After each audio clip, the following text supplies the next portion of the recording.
want me to tell me that one. I was like, oh, she may not know yet. Yeah, so I'll tell you. You wait till it happens. But oh yeah, she's blah blah blah blah blah blah blah. I was like, Yeah, I don't even by the time know. I get up there. Okay. Good evening and welcome to the FY26 budget hearing and January 30th school committee meeting. We're going to conduct the budget hearing first. We'll hear a presentation from Dr. Marsden and his team. Then the school committee will comment or ask questions about the presentation. After that, we'll open it up to the public for any questions or comments in person and online. We'll then close the budget hearing and the school committee will vote to accept the budget, and then we'll move on to our business meeting. So at this time, I'd like to open the FY26 budget hearing with a roll call of the school committee. Michelle Kirkby here. Tim Knight here. Leo Brim here. Diana Priscilla here. Joe Horn here. Thank you. Dr. Marsden.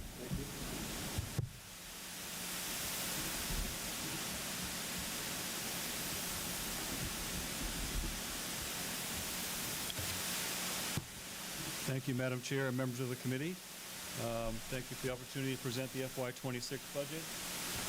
Once we go through, I'll be happy to answer any questions. I know that they usually come up at the end of the meeting with different items. We did try to send out our new budget flip book, so the entire community got that. It was the parents got an email to them, and then it was on our website as well. So just some important background information as we go through the presentation. The superintendent is the budget officer.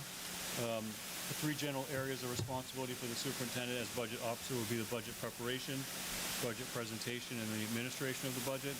Tonight's budget is called the superintendent's recommended budget. There's no official FY26 budget until the school committee votes that tonight or this evening.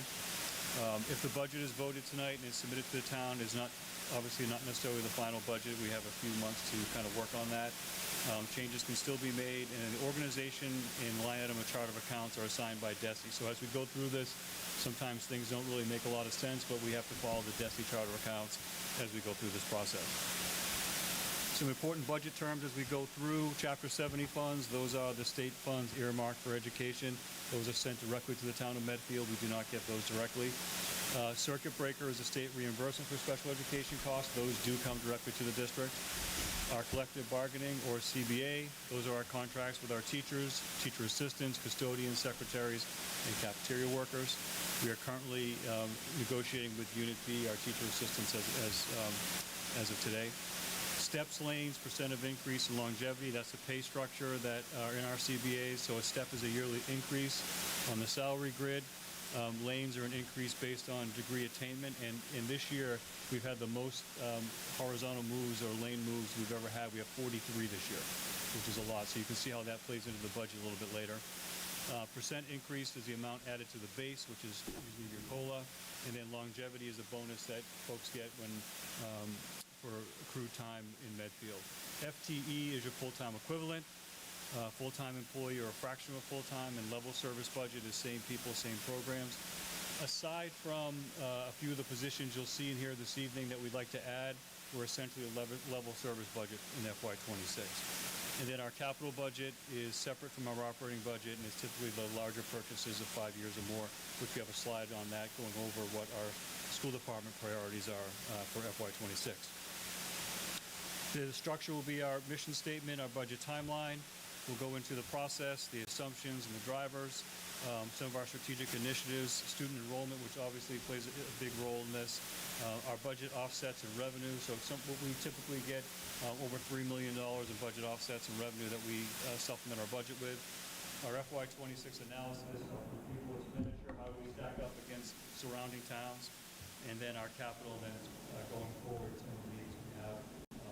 We talk about the budget.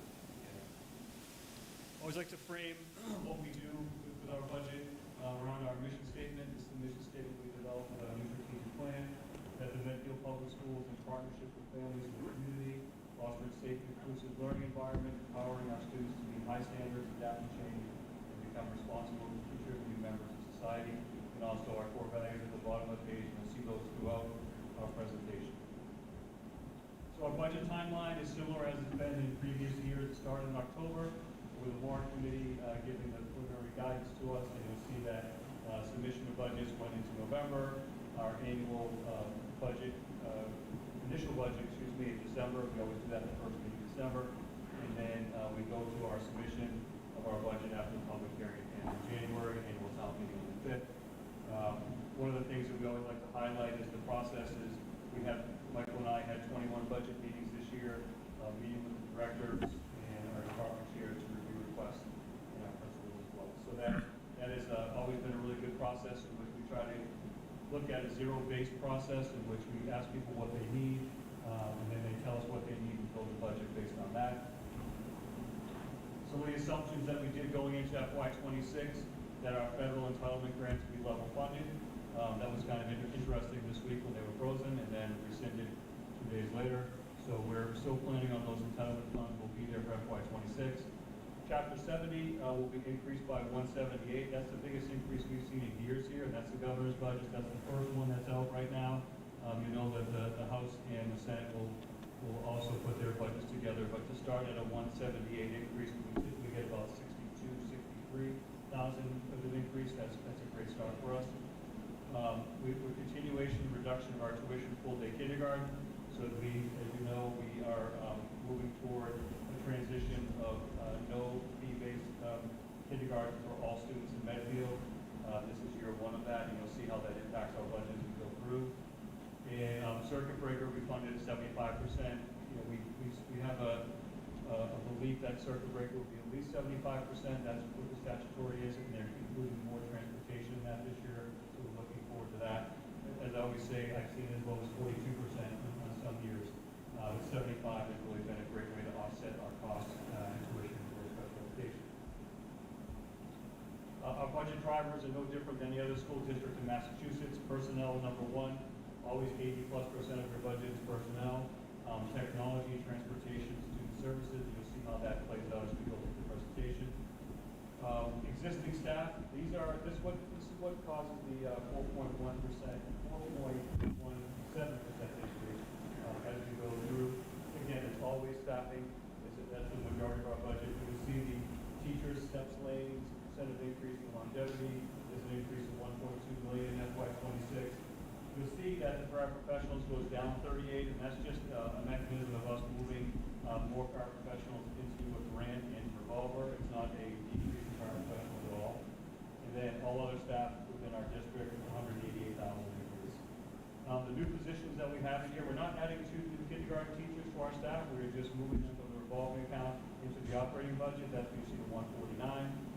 Behavior therapist at Memorial, a .3 speech therapist at Medfield High School, so making a part-time person full-time in that role.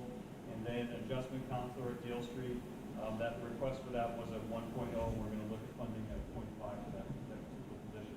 That's an increase of 312,000. And then other expenses, you look at your supplies, other materials, technology, special education out of district. You'll see that's gone down 179,000, but that is due to students that will be aging out of the program, but it's still a big budget driver for us. Regular transportation and out-of-district transportation, both you see increases at 64 and 50,000. So the total budget change for FY25, 1.7 million, almost 1.8 million based on those numbers. So looking at our strategic initiatives in FY26, full-day kindergarten, as we talked about, school safety always a priority, technology a priority, increasing communication, that's something in our strategic plan. So embedded in this budget, we're looking at doing a new universal communication that we can use for teachers talking to parents, us communicating to other folks. It's going to be kind of a one-stop shop for all communication, and we're looking at vendors that way now. Professional development, we always prioritize that for our staff. And then facility improvements, the school department capital budget, which we'll go through with the presentation. Student enrollment, you'll see that we do the NESDEC projections every year. We partner with NESDEC, and they provide us both fall and spring numbers. So this is based on the fall numbers, and what they do is take our Cobra 1 and their methodology as they go through and look at live births in the community, and that's part of their methodology to look at the projections. So you'll see that we're not increasing a lot, but we do have some increases in certain grade levels. The one that I will point to that we've been talking about and planning on FY '27, that kindergarten class at 233, and the following year at 242 in first grade. So we've had these numbers before that have never been this high, but we've had higher numbers in kindergarten, high numbers in kindergarten. Sometimes they come to fruition, sometimes they don't. But those are based on kids that are living in town right now, and sometimes we know that parents will keep their kids back, as we sometimes call it, redshirting their kids in kindergarten and bring them into first grade. So, we're planning on that because that can be an increase of 2 or 3 classrooms for 2 years in every single elementary building. So we're planning on that, and we'll see how it materializes in FY '27. I know that we have talked a lot about what the new school was scheduled to open this current year, and you see that we went in at a 450 asking for, and it was under 400, and 450 would have served us pretty well for the next 5 years for sure. So we'll see what happens this time in MSBA, and we're hoping that it's a number that makes sense to both the community and to the school district. High school still remains. We still have a couple of small classes going through here. It's still under 800 for the next few years in high school. But all this drives kind of what we need for staffing and what our budget numbers say. There's just a picture in the draft. Same thing. So looking at our offsets, one of the things that we're really good about here is trying to get as much as we can for revolving accounts, revenue generation, and grants, and offsetting our operating budget, and being really clear about that.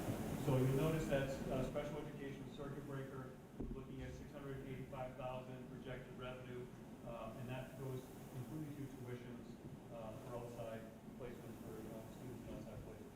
Our preschool and kindergarten revolving accounts, you'll see most of that goes to professional salaries. The other salaries will be looking at our professional teaching assistants. Athletics is really what comes in, goes out. Program and athletics, we're projecting 332 going in and 331 going out.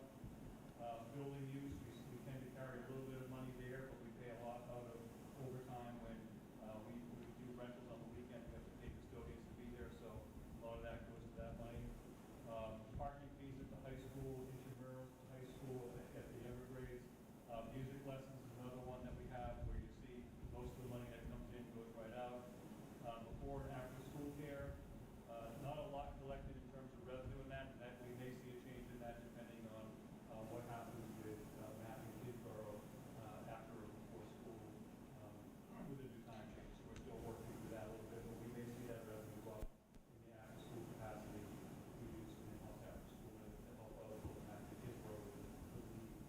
And then our school lunch, I know you had a presentation on that at the last school committee meeting.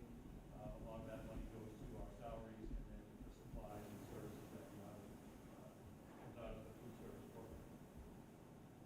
Our projected grants for FY '26, you'll see that the biggest one for us is 240 special ed, or 94,142. That is 674,000, which we pay almost all of our teaching assistants out of. And then some of the other smaller grants we pay some staff out of as well. The biggest one you'll see at the bottom, Chapter 70, has a little over $7 million from the state. Again, that's money that is earmarked for education, goes directly to the town, and that's 178 over what we're expecting, quite frankly. So that's good news, and hopefully it continues to go up. Typically, it goes up a little the second one, the second rendition, and then somewhere in the middle of the third set. So we'll see how that plays out. Looking at a summary of the entire district in all of our areas. So this looks at both the increase for the budget, but also the FTEs. It gives you any variances in what we have for FTEs. So if you look at Memorial School, you'll see a change is $370,000. Remember, 2 of those positions, a big part of that change are those kindergarten teachers going back into the budget instead of being a revolving account. So you look at the FTEs at 51.5, with the variance being 3, so that's the 1 position in the budget, and that's the 2 kindergarten people going back into the budget. WheeLock, again, these are mostly all of these changes and increases are based on salary increases for Unit A as we go across. No change in variance for WheeLock, 175,000 increase. Dale Street at 288,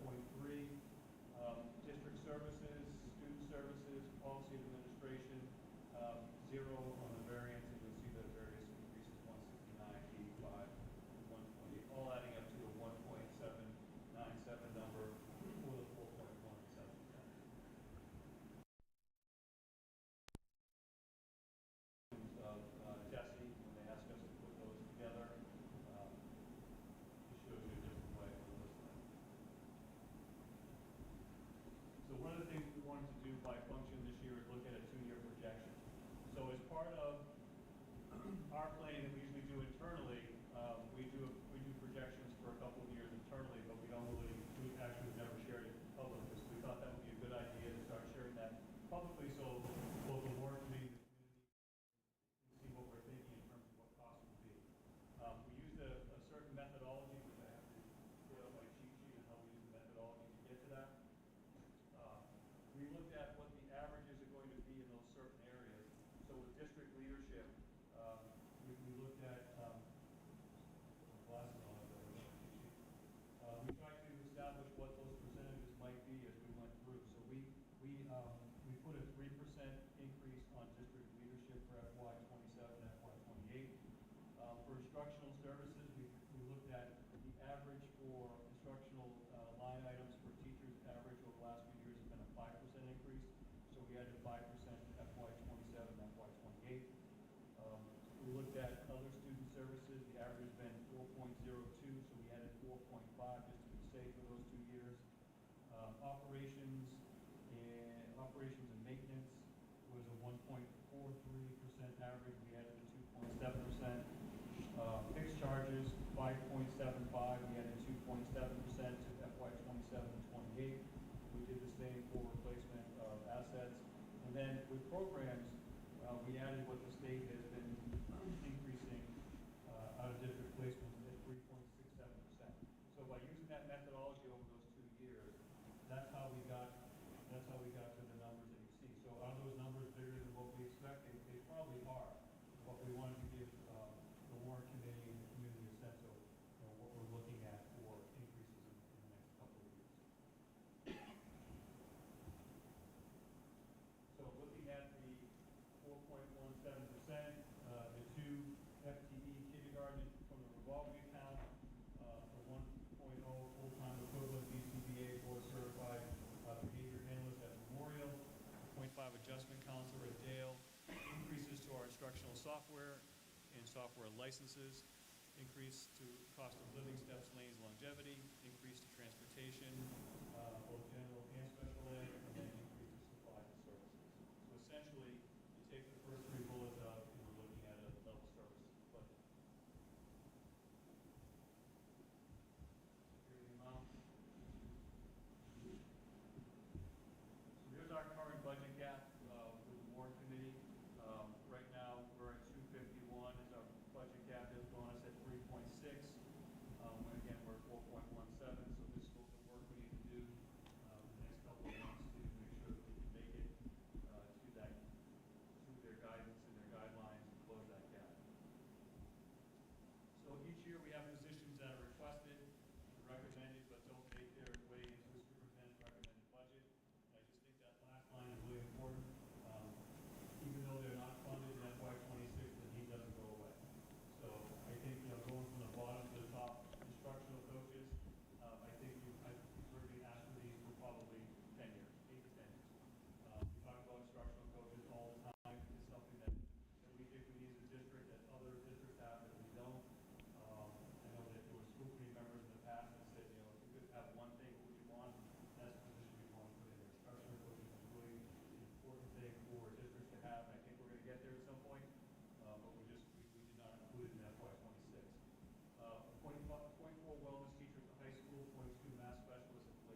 state average, we have to increase our budget by $3.4 million.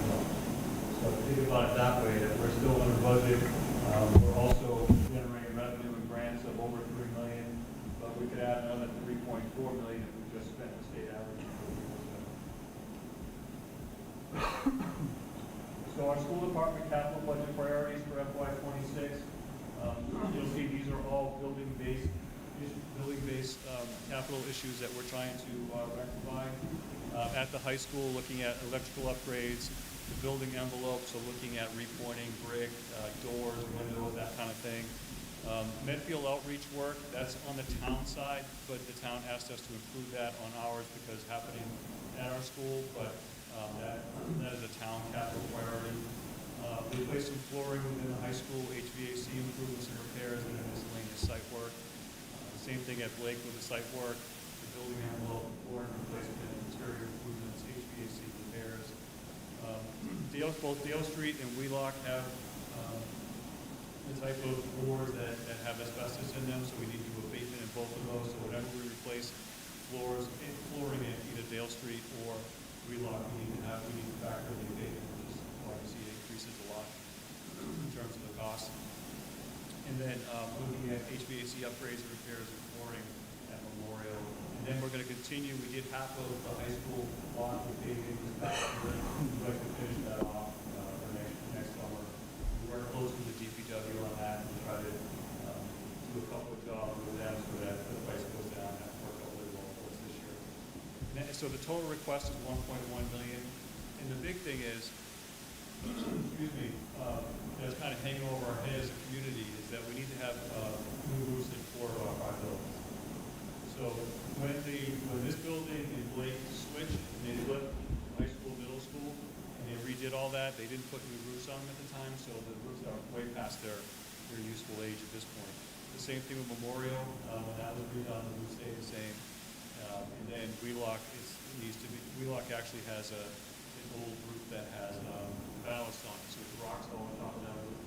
So we need to, put it more of a rubber membrane roof like this, more modern way they're doing it in the schools now. So all that together is $19 million. Obviously, we can't do that all at once. So what we would like to do at some point in the coming years, 1 to 2 years, is once we get going with the Dale Street project, we can do the accelerated repair program and MSBA and apply for that. In order of priority, Blake would be number 1. We'll get that roof done first. Some of it's been done already, but we need to replace that whole thing. We're doing a lot of patchwork on that. So that would be something that we would have in our budget priority for capital in the next few years. But that would probably be, and again, we got to kind of work with the town on this because at some point, hopefully, we're going to be going to the town for the school for Dale Street. We need to kind of figure out what the best way to do that is with the roofs and work with MSB on that. So those are some of the big things that are hanging over our head.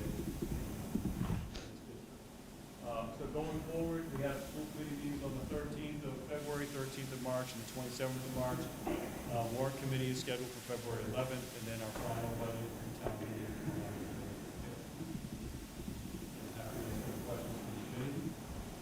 As we go through, if there's some that I can't, Michael is certainly here. We have over 300 line items, so if I don't know it, he does. Vice versa. Yeah. What's that building envelope, Dr. Marston?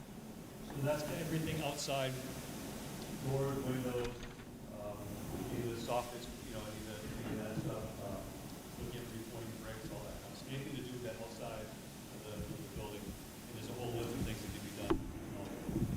Gotcha. And I just had one other question on the 2 instructional coaches that were around $248. Is that 2 salaries? Yes. Yes, what we did, we figured when we did that, we looked at what a top step teacher with experience would be. We took that number and just multiplied it times 2. We figured that someone's going to come out of the classroom either internally or externally. They're going to be paid up to that level at some point. So that's why we got that 248. I think top step, if we looked at it, 124. That's all.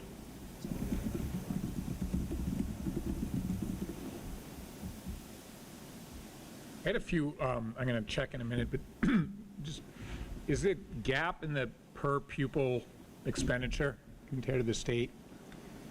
I haven't looked. Were we always to that degree? we're actually better than we used to be. Yeah. It used to be a huge gap years ago. So yeah, we closed that gap. We're just always chasing the average. We've never made it to the average, but we're certainly better than we used to be.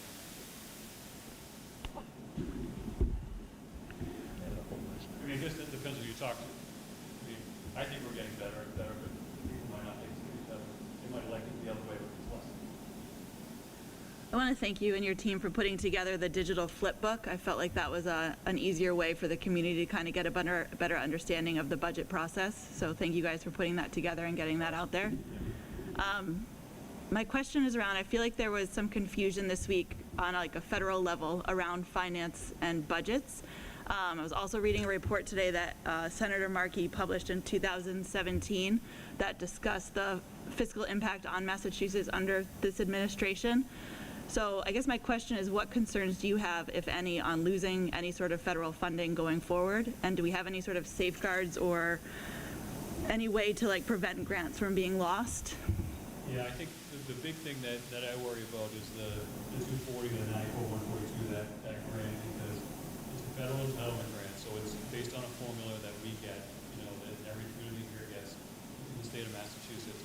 And as you can see, we pay almost all of our teaching assistants out of that.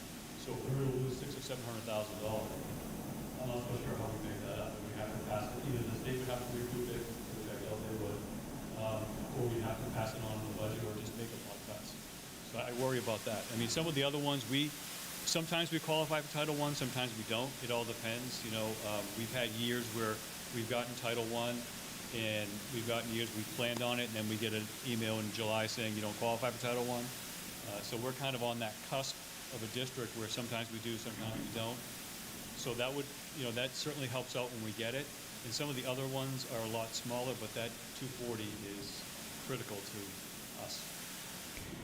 And what about any concerns on federal funding impacting future state funding, like our Chapter 70 money or anything like that?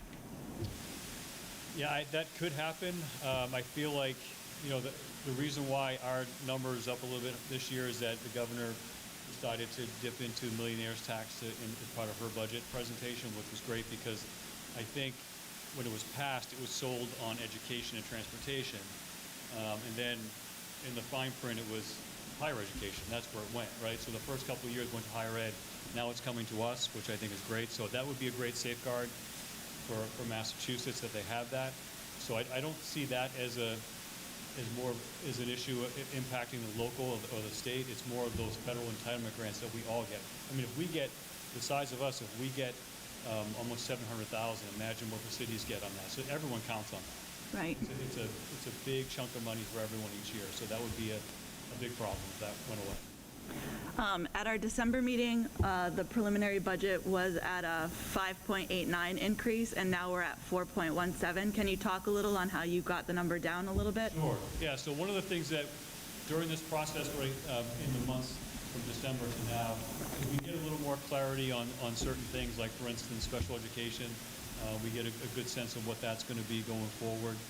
We start to get clarity on how much we need for technology and computers. It just becomes really clear because when we do that first one, we're taking all of the requests from the principals and the directors and the department heads, and we're putting it all in there together. And that's why it gets so large in the beginning, and then we try to go through and whittle that down a little bit. So we try to prioritize, have conversations, and then get that number down to what it needs to be, which at 251, we still need to do that again. I thought we were going to be in pretty good shape, but 4.17 is not terrible.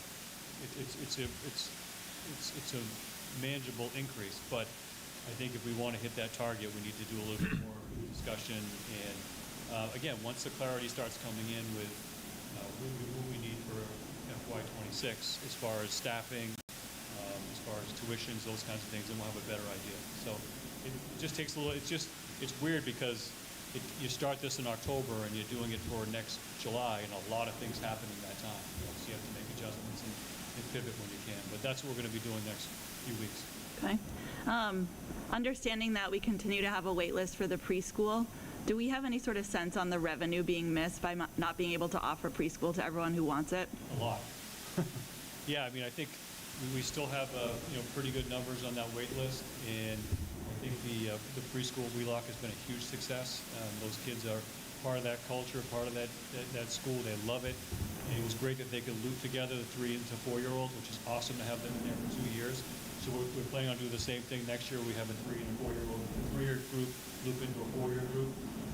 But we'd like to have additional space. The problem that Missy and I were just talking about this week is when we look at that big group of kindergarten. That's a big group coming in there too. We're trying to fit more in a really confined space of Memorial. We're out of room there completely. So we'd have to start looking at other spaces in there to try to be creative in the classroom. But yeah, it depends on what program people would take. If they took a 4-day or a 3-day or half-day, but substantial amount of revenue we're losing. Okay. We made a dent in it though, adding the wheel off one. Yeah, okay. And then you mentioned that some of the things in the budget that you wish would be here were like the instructional coaches, and I think we did see some repeats in asks that weren't fulfilled. Do you have an idea on those, I guess the asks from last year that weren't fulfilled, and then also the asks from this year that weren't fulfilled? Like, is there any sort of like, this is something that we've been trying to get for, I think we talked about the Blake sub last year was one of the things we talked about. So do we have any sense of like, this has been asked for 5 years and we still can't fund it, right? Like, or any sort of sense on the asks in that space? Yeah, so I think if we go back to that slide,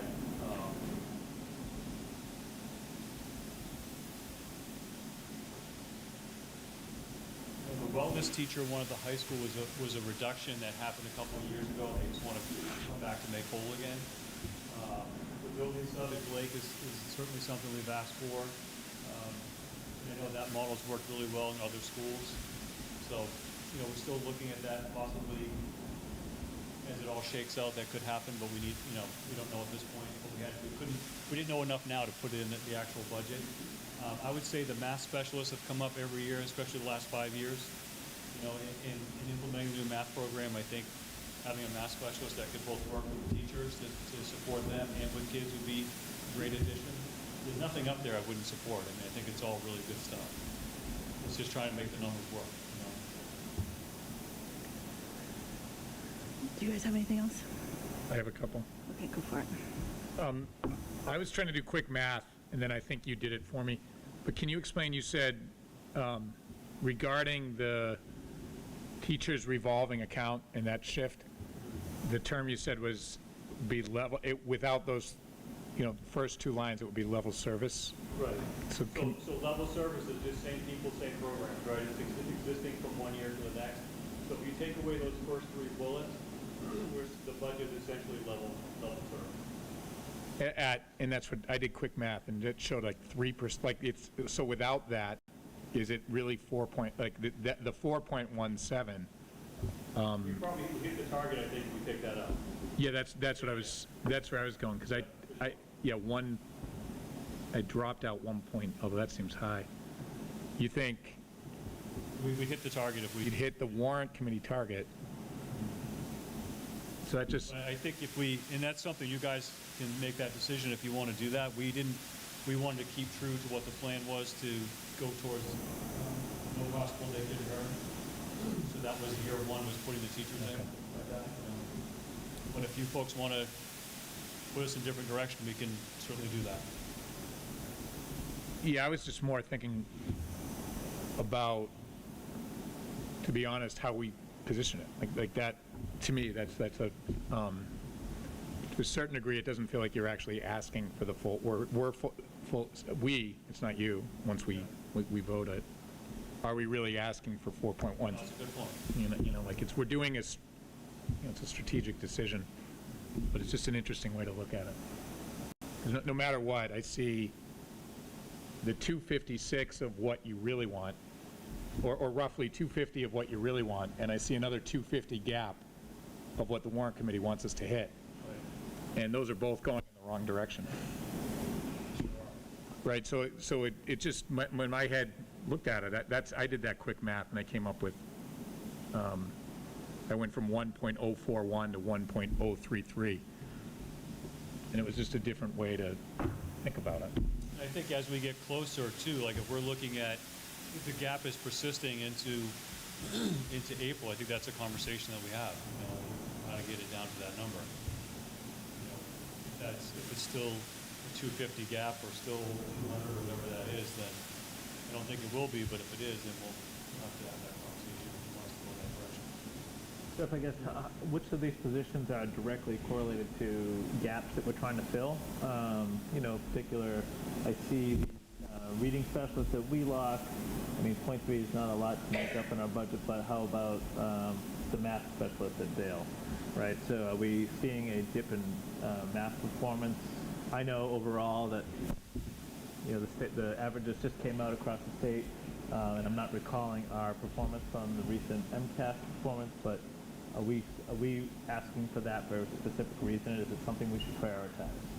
Yeah, I would say that the principals ask for those just because they feel like, and they're right, that teachers and kids need more support in those areas, and that either additional staffing or existing staff expanded would do a better service to both kids and teachers. So I think that's what it is. It wasn't a particular we're targeting that because that school is down low, more just holistically understanding that we need more support in those areas, and those positions could do that.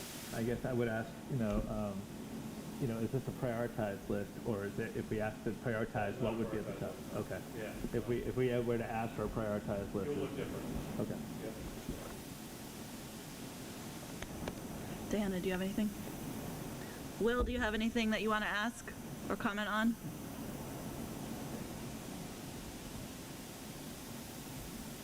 I just want to make sure he's still there. Mr. Horn? Will's there, yeah. He's on mute. I'm good, I can get them out late. Okay. All right, at this time, I'd like, sorry. Or can we can get, Or you can I'm go- okay with the public, and then if we can ask more after. Or you can go now. Why sorry. don't we break it up? Okay. All right, at this time, I'd like to open it up to the public to ask any questions or share any feedback around the budget. You can use the mic there. Please state your name and address for the record. If you're on Zoom, please raise your hand, and then Tim will bring you over. Chris Potts, 7 Curve Street.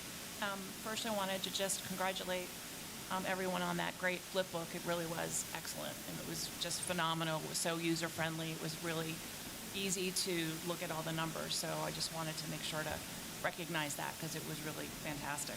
Thanks, Chris. Yeah, sure. And then the other thing I also wanted to acknowledge that the chaos and the confusion of this past week, I do want to acknowledge the stress that probably caused as people were looking at the budget and wondering what's going to happen. So I appreciate that. I know education's really been worried about that. So I just want to, as a clarification, I really don't have any issues or problem with anything in the budget. It's more of a governance question. As a school committee with statutory authority over district finances, I just want to clarify, you're voting just basically adopt the proposed operating and capital budgets tonight, correct? Both of them? Is that what we usually do? Tim? This would be the superintendent's recommended budget, correct? Yeah. Yep. Correct, yes. Including Recommended capital. budget from the superintendent, we would accept that. I would think the capital priorities, Michael, have you guys voted yours yet? Not yet. We're still- Like the representatives of the school department on the capital committee, that's why I'm asking. I would hold on for the capital. Because I just know, I know in the past, the school committee has voted on just voted to authorize the capital as well, as part of the town charter. It's in there for that vote. The only thing that I was a little confused about is that at the capital budget meetings, $300,000 was approved for school information technology and infrastructure and hardware. It doesn't really mean it comes out of the capital stabilization fund. It really doesn't impact taxpayers all that much because it's coming from a different bucket. It just would seem that in the flip book, that amount should be in there somewhere so people understand that it just seems like it's missing, the 300,000. No, thanks, Chris. We looked at that, and the town actually doesn't consider that school capital when you look at the warrant. It's listed as IT. It's not listed as a school. Yeah. So that's why we didn't put it in there, because it's Okay. listed as IT. Okay, yeah, I think it was, Dr. Marsden, is that because the budget is servicing all buildings, not just schools? No, it does say school information on the item, Yeah. on the warrant, but when it says department, it doesn't say schools. It says, so the school will say school building capital or whatever, and then there's a whole section by department, and it says IT, not school. That's why it's not good. I only ask because I know that the department services the whole district, the town is, yeah. Town and school. Yeah. Yeah, and I think so much it's more of a communication about conveying priorities. And, when Medfield Outreach is in there and that's a town project, yet it's in the priorities, it makes complete sense. It's just Yeah, from a, it was just because it was building-based, not a technology-based. Yep. That's the- okay. And then the only other question I had was, with the projected offsets, where's the beginning year's rent? Is that, where's that? That'd be a rental. Oh, it's in the rental, Yeah, okay. I can Yep. get back.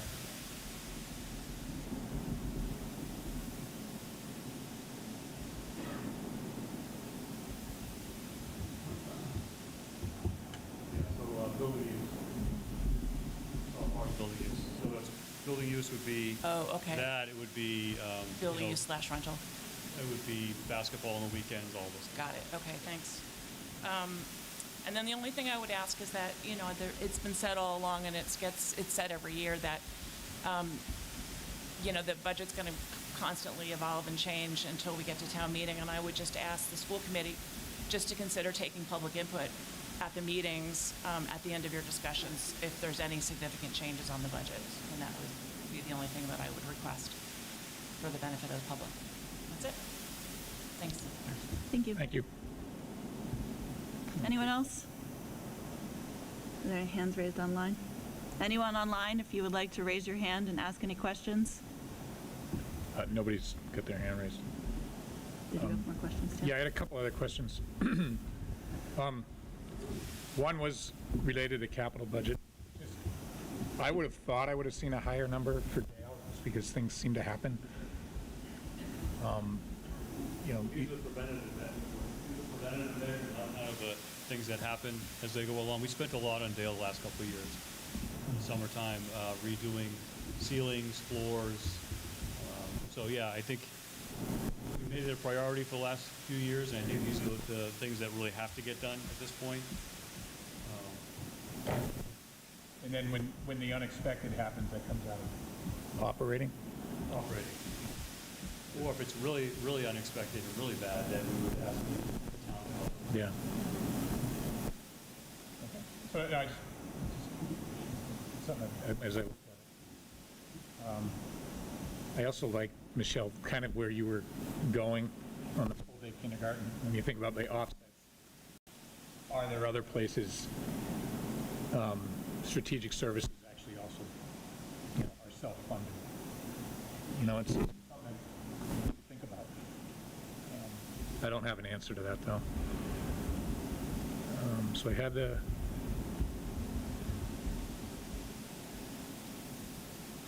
So the other salaries.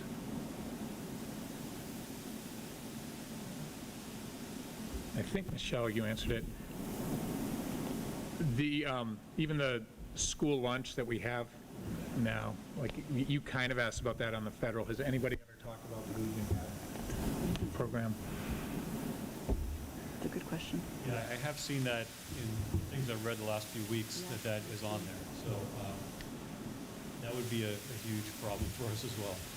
Because even though the state has allocated free lunch for all kids, K to 12, as kids get their lunch, we submit reimbursements to the federal government, and federal government sends us money, and that's how we pay staff, that's how we buy food, that's how we're upgrading all the kitchens with new dishwashers and ovens that have been there forever, as you saw in the last presentation. So, yeah, once again, if that goes away, then we're in trouble again. So we have to just keep a close eye on that. Yeah, because that was a pretty big number. Yeah, 1.5 right now. The revenue and the offset, that's a big number. And you can't just, if something did happen, you can't just immediately fix it through staffing. That 1.5 revenue that we're expecting, that's paying staff, that's buying our food, that's a lot there. Yeah, so the only, and this is more a conversation for you guys. Like, I feel, and maybe I missed it in years past, but I do feel a little funny when I see, historically what happens is we do everything we possibly can to hit the warrant committee target. That's just the nature of what we do.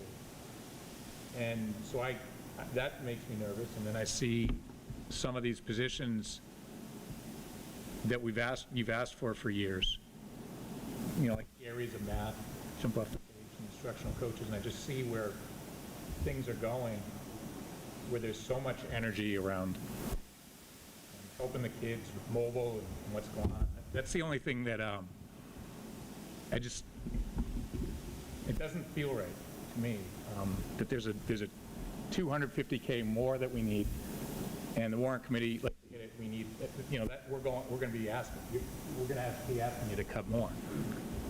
So I don't know, that's the only thing I don't feel great about. Yeah, it's fair. I think one time, it was like 4 or 5 years ago, we did say to you, Dr. Marsden, if you had another position or two, could we increase it? And I don't know whether that was before or after, but that's just something for us on the committee to think about. And I haven't done this before, but what Dr. Marsden could be asking for X, and we could say, no, we don't think we want X. The normal thought is it should be less. That's just corporate America. Right. And part of me just wonders is, should we be saying, no, it should be more? Then you're still stuck, right? I know that. I know that. But some of these things we're bringing up aren't going to go away. So Diane, I'm sorry, I don't mean to cut you Yeah, off. no, I agree. I Like- agree. Yeah, the need doesn't go away. Yeah. So it may not matter, but I just feel like it's harder. Each year when you ask for some of the things, you can't get it. Yeah. Well, that's why I asked for a prioritized list in that list, right? And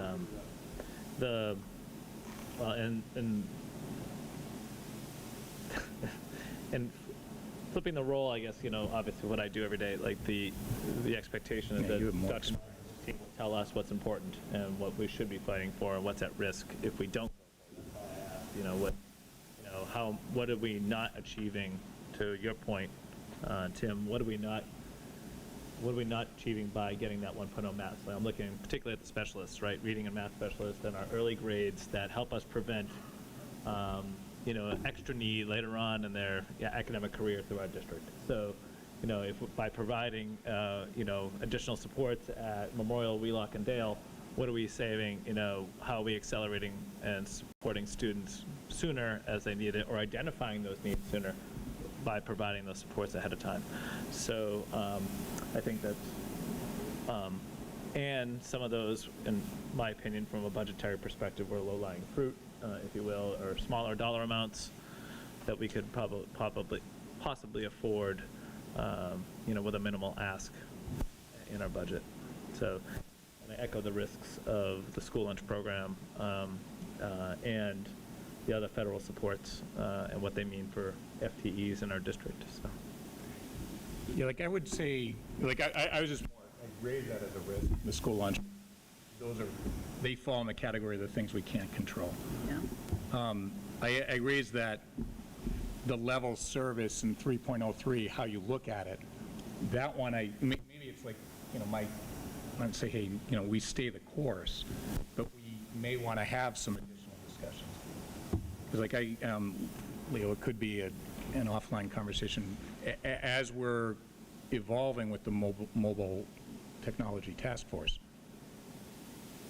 The town and some of the community norms we're talking about, the parents need our help from the school. How can you protect them with their devices? And sometimes, whether it's a coach or an FTE could help with that, but that also might lead to revenue over time. Hey, here's some different services that you can offer. So I have not fully thought this through. Yeah. But it just doesn't feel great Right. as I think of what some of the ongoing needs are. And I just look at the statistics of the younger kids. With the partnership with Parks and Rec for the summer camp and the school use, is that in the projected offset of building use? No, okay. We don't charge, okay. And then understanding that this is, I guess, you can correct me if I'm wrong here, the second year that the Warren Committee has given us guidelines or guardrails kind of earlier, what's that process been like doing it the second year? Sorry, I stole your question. I would say it's what Michael and I were both used to in the districts we worked before. Okay, Yeah. And I think it's pretty common practice everywhere. okay, And I hear what you're saying, Tim. I will say that when I speak to my colleagues in the area, you know, we're pretty well supported here. I mean, the community knows that, you know, this is what we do here, our education. And, you know, I think other members of the Warren Committee in years past have said this is our brand, this is what we do, this is our industry in Medfield is education. And I think we've always been supported well. There are times we've had to, you know, go against what the Warren Committee wanted. We've kind of gone back and forth, and but I think they've been very supportive the last few years. And I know that if you just read the paper every day, you see layoffs all over the place, and you see overrides all over the place, and you know they're trying to work with us. And I think if we continue to work together and work with the town, it works out better for kids. But I hear you. I'd love to have a few of those positions for sure. And I think it's important for our district and our kids to have some of those other positions that we don't currently have in our budget. Yeah, no, and I also think, Michelle, there's always thinking, like, there's other ways to do it. There might be areas that you can find cuts that don't really cost or revenue. But that's just, that's where it strikes me a little funny, because that's actually was the note I put in to myself is, you know, yeah, this is, you know, Medfield prides itself in our schools and our education, and then you also look at, it's good to hear that we're getting closer to the state average, so that's positive, you know, but it just, part of me says, hey, you know, that's, we can do better. I don't know, I think it's a great value that we're under Yeah. the state average for what we provide and how the experience our teachers have here, so. And I agree, like, even when I came here, I remember Yeah. thinking that. I'm like, that's kind of cool, Yeah. you know, so I'm not saying it, but it's just something, That's the hard part of your job, is really trying to balance what the expectations are in education and excellence and all that with being taxpayers too, right? Because when you look at our budget, and yay, we're getting $7 million for the first time from the state, but the rest of it comes from your real estate taxes, right? And that's not the ratio that many districts have. Many districts have the opposite ratio. So it's a tough thing to balance. I understand why, you know, the position that you folks are in with that. You want what's best, but you also know that there are taxpayers behind that too. So I would say, you know, we do represent the schools as a school committee, but we do have some town-wide impacts that will cost the town, that will indirectly impact the schools, like the Parks and Rec scenario that's currently in play with the FAF Center, that's going to impact our school use. And then obviously the Dale Street project, which will directly impact. So there is preparation in the tax base for that as well. okay. Anything else? Anyone else, either online or here, that has additional questions or comments on anything? No? let me, look one more time. Okay. Sure. There is, was that when I was talking? Well, I'm in the- Leo raised his hand. Apparently, I was asking too many I questions, so can't- Leo in Zoom raised his hand. I can't see, like, who's there. Oh, okay, Leo, I think, wants to You know, be the 45 elevated people that are on the to Zoom. participate. All right, thank you, Could everyone. have just, like, nudged me and said, hey. At this time, I'd like to make a motion to close the FY26 budget hearing. So moved. Second. All in favor? Aye. All right. Okay. Thanks, Will. And then, do I hear a motion to accept the superintendent's FY26 budget as presented? Second? Oh, sorry, we have to do a roll call because Will's online. I'd like to make a motion to close the FY26 budget hearing. Michelle Kirkby, sorry. I'd like to make a motion to close the FY26 budget hearing. So moved. Second? Okay. And then we have to say, Michelle Kirkby, yes. Tim Knight, yes. Leo Brem, yes. Diana Frischella, yes. Will? Will Horn, yes. Okay, thanks, Will. Do I hear a motion to accept the superintendent's FY26 budget as presented? So moved. Second? All right, Michelle Kirkby, yes. Tim Knight, yes. Leo Brem, yes. Diana Frischella, yes. Will Horn, yes. Thanks, Will. We're good? Okay. All right, So that concludes our FY26 budget hearing. We're going to now move on to our main meeting. So at this time, I'd like to call the meeting to order with a roll call of school committee members. Michelle Kirkby present. Tim Knight here. Leah Brem here. Diana Frischella here. Will Horn here. At this time, I'd like to open public input. Members of the public are welcome to comment during the public input either here or through Zoom. If you're on Zoom, please raise your Zoom hand. We ask that you keep your camera on when making a Zoom comment and that you follow school committee policy for public input, including speaking for no more than 3 minutes and only on topics under the purview of the school committee. And whether you're here in person or on Zoom, please state your name and address for the record. Hi. My name is Victoria Leah. I live at 5 Elm Street, and I have grandchildren in the Medfield school system. I'm also an educational advocate for the state of Massachusetts. I have made some inquiries regarding any notices being sent to parents and guardians in Medfield in reference to the U.S. Immigration and Customs Enforcement, outlining the Medfield District's responsibilities and protocols. I have not been informed that any information regarding this issue has been sent from the superintendent's office to parents and guardians. Because I am an advocate for the state, I have received numerous emails from districts around the state reaffirming to their families the district's policies and protections regarding recent developments concerning ICE activities. Protections, they state, by these districts are as follows. The district does not collect or maintain information to the immigration status of students or their families.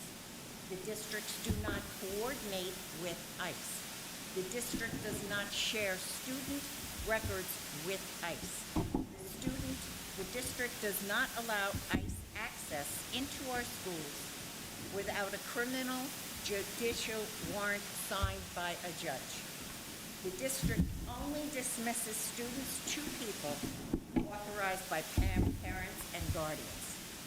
These districts state these policies to reaffirm to their families the district's unwavering commitment to the safety and well-being of all of their students. Information similar to these need to be shared with all families who have children attending school in Medfield. DESE is working with the Office of Refugees and Immigrants and is providing districts with guidance and information.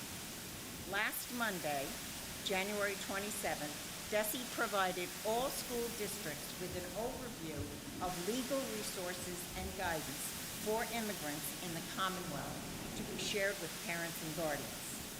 Therefore, I am requesting the Medfield School Committee please address this issue by placing it on next month's agenda. Thank you very much. Thank you. So committee, I just so you folks know, I did send what Ms. Leah is talking about to all our administrators and front office staff, so they would be aware of that, and our staff members. So we felt that it was important for the people on the front lines of this to have the information and to review the protocols. We made a decision not to send to families, just to our staff, and that's something we can take a look at, but we've made that notification already.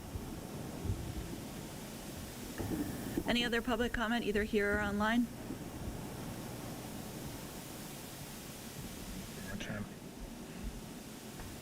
Nobody online. Nobody's with public input, that is. Okay. We'll move on to the consent agenda. So next up, we have the consent agenda. That is going to include the approval and retention of executive session minutes from January 9th, 2025, the approval of regular meeting minutes from January 9th, 2025, the MHS overnight trips final approval for the DECA state competition in Boston, Mass, February 27th through March 1st, 2025, the Massachusetts Association of Student Council Annual Conference in Hyannis, Mass, from March 5th through 7th, 2025, donations, $500 from the MHS PTO to be deposited to the MHS Student Activity Account for the MHS Model UN Club, $4,999.50 from the Memorial PTO to be deposited to the Memorial School Gift Account for kindergarten and first grade field trip bus transportation. Do we have any edits, corrections, or want anything removed before we vote?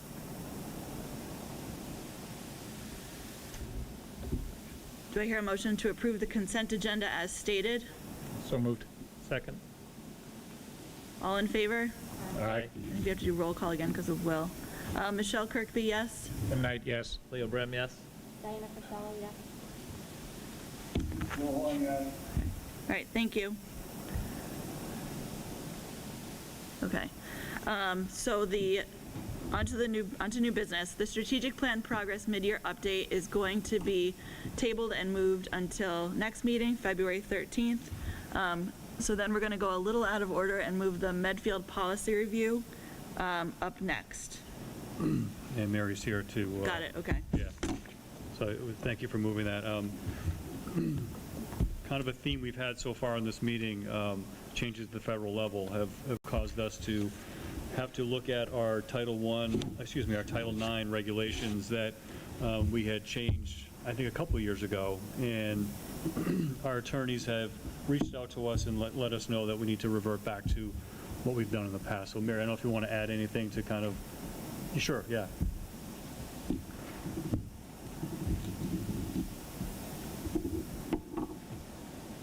Thank you. Yes, so we had an update it came out by the administration in April 2024. We changed our policies this past summer to reflect the changes, but given the change that was just given by the U.S. District Court in Kentucky that made that it was an unconstitutional policy change that was recommended, we have all been recommended now unconstitutional following that policy. The attorneys have recommended that we go back to our policy that was instituted in 2020. So the policy that is in there is a shorter policy with procedure that follows, and that was what we put into place in 2020, voted through the school committee, and now recommended to move back to that policy in practice. What are the significant? There's more significant timelines. Some of the protected categories also within it, what constitutes sexual harassment is different within the 2020 versus the 2024 policy. That's one of the biggest areas. The timelines themselves, the 2024 policy didn't have as strict timelines and guidelines in terms of that. It was more when you have kind of reached this level of capacity within this procedure, you can move on. The kind of exact guidelines in terms of sharing information and the amount of time that people have to respond, what they are allowed to respond with, questions versus narratives, all of that is really the biggest. So I think this would be a first reading, I believe, right? We'll have to do it first reading and then. Okay. Okay. So nothing else on that right now then, right? Okay. No. Thank you, Mary. Thanks, Mary. Thank you. Okay. So now canopy timeline? Sure. Okay, so now on to the Medfield High School canopy timeline discussion. Dr. Marsden, I'll turn it over to you. Sure, and I'm going to turn it over to Michael too as well. Michael and Byron are here to go over what Select Energy would like to do for a timeline and for you to think about the next month or so. And there's some action items that need to take place at the next meeting in February. So they're going to give you an overview of that now, and then we can talk about it. We'll put it on the agenda again in February and see what you folks think.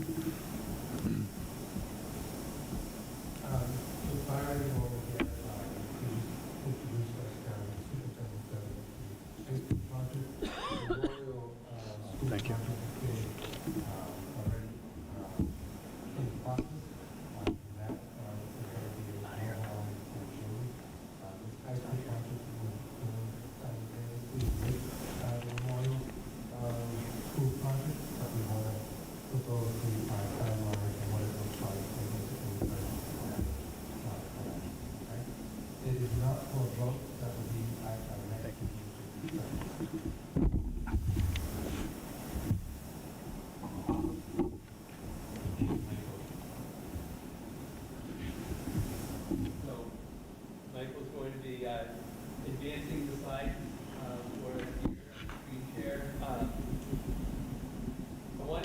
to introduce Norman Kamalo, who is also here with me tonight, and Brian Herr as well.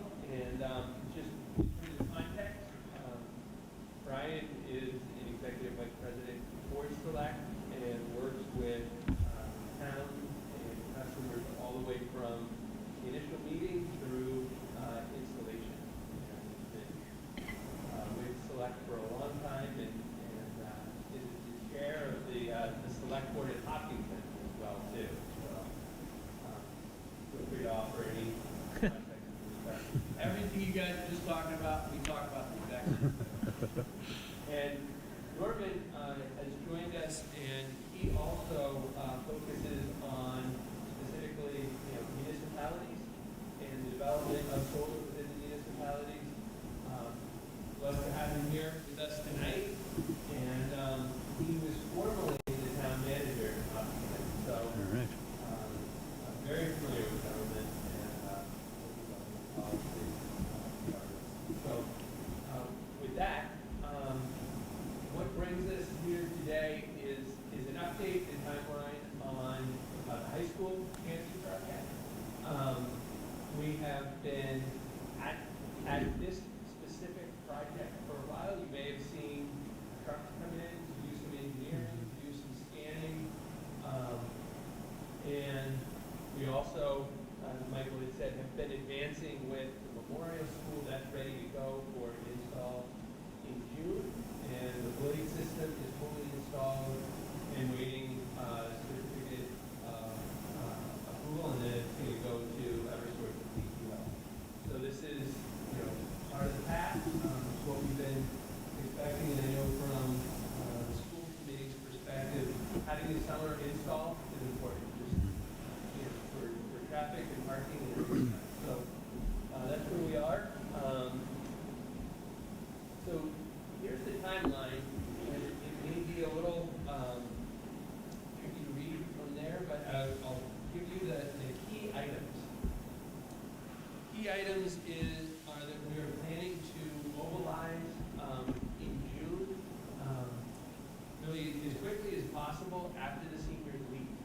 And we're looking at usage for the lot to enable access to the lot, while also starting and staging and beginning the construction process. Throughout the summer, we would be doing the foundations. We would then be erecting the canopies, and then opening up portions of the lot while we complete the electrical, and then have PTO by the end of the year. But the main construction would all be from beginning of summer to the end of summer. There are some key considerations in terms of the timing. And to use we don't have lots of extra time. We need to order the steel, and that takes a certain amount of time. The agreements are already in place because it's the same agreements that we've used for Memorial and Blake. You need to be signed and go through that process. So the actual language is already in place. So we need, the commitment for the timely contract review, and then the school committee guidance or approval for us to work, hand in hand with logistics with the school administration. And as the construction process goes through, with the aspects that we just need to coordinate on different items there as well too. So in terms of the overall system size and the system update, as the development process, the discovery process, and we've actually updated the system based on two things. One is the location of an easement and a water retention area in the lot. So we've updated the foundation with the foundation plan around that. And the second thing is having gone through the permitting process, the planning board process with Memorial, and there's specific items that are really important to the town. And one of those is water management. so having gone through the approval process with Memorial, we engineered that right into this system as well too. So that helps from an efficiency perspective. So here's really the big kind of updates and changes from the original design. It's a larger system, which helps with the production, which also helps with the additional capital costs. We're looking at providing just over 70% of the high school's usage from these canopies, which is in alignment with the town's energy policy, to try to generate as much energy as we can close to home and behind the meter. We did relocate outside the water retention area. We've also enhanced water management features of the canopy and water infrastructure and stormwater infrastructure under the lot itself. We have a slightly extended conduit run as we were coming down further into the parking lot. Based on Memorial, we're actually using dimmers for the lighting so that the town can adjust based on either the seasons or the preferences of the community and sensitivity for lighting. And there's a significant CO2 benefit as well, 9,000 tons of CO2. So, next slide, and feel free to ask me questions if you have it, otherwise. Can you, I was going to rate, but what do you mean, I saw it twice, relocated outside of water retention area. Can you just describe that, what that means? The northern portion of that lot, up closer to, the ball field and the media center for football field, is where we had originally had that canopy located. But underneath that portion of the lot, there's where you can actually see those cars there in this image. There's actually a water retention area with pipes that run underneath that lot. And so, again, outside of that area, so we didn't disturb it. It's pretty extensive. We just moved the canopy to the south. And what was that, like pointed out, or how did we figure that out? How did we find that? But yeah. It was through the civil engineering part of the process. Part of our due diligence was the civil engineering, looking at the surveys, the site plans, and also through the scans that we've done to identify exactly where those are.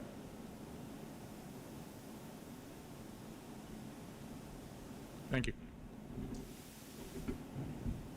So in terms of the overall economics, just briefly on this, we started when the LOI was signed at 16.4 cents. That was actually a couple of years ago, believe it or not, that we've been advancing with this. To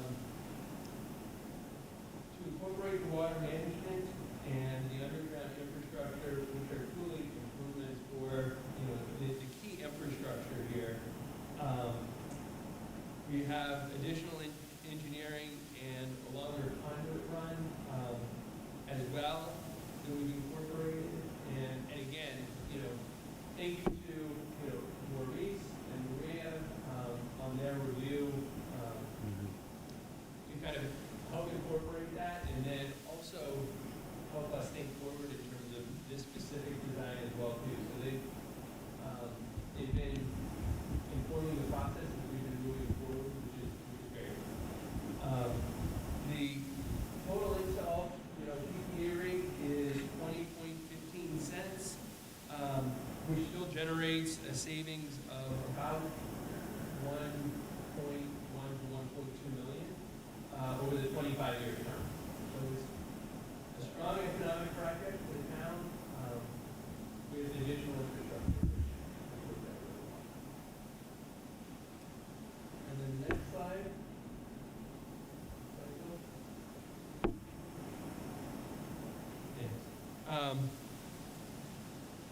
Key items here. Way in. Okay. The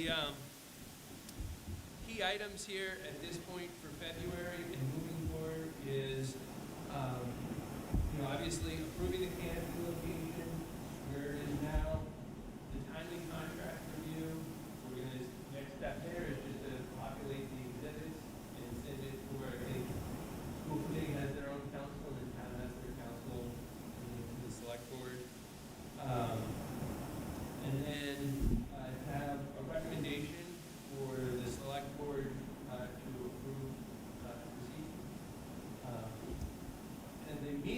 steps are the signatures for the PTA and lease, and then we have a Board of Health meeting next week. We're on their agenda, I think, on Tuesday afternoon for review, and the planning board certainly needs that approval, so that's part of it.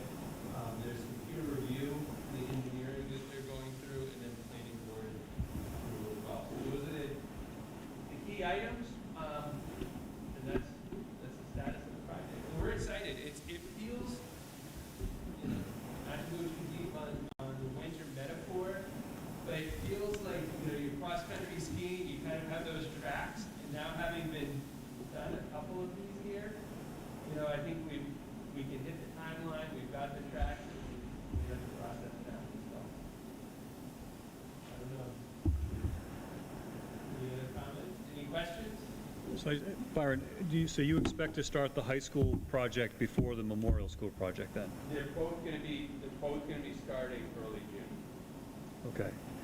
Because the kids, you talked about the seniors when they leave, because that's all their parking, right? So when the seniors leave, and if you started then, that would be a couple of weeks earlier than what the kids would be out of Memorial. Yeah, and plus or minus, we're gonna try to mobilize here as fast as we can. What that's gonna look like is an initial, I'm coming over here, just gonna have a little trouble hearing. No, that's why I kept doing it too. I couldn't hear either, so.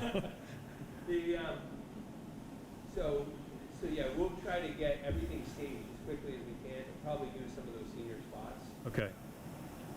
When we actually start with the construction, there's fencing that goes, you know, in line, we'll tape it off, there's a safety consideration obviously around that as well too, so.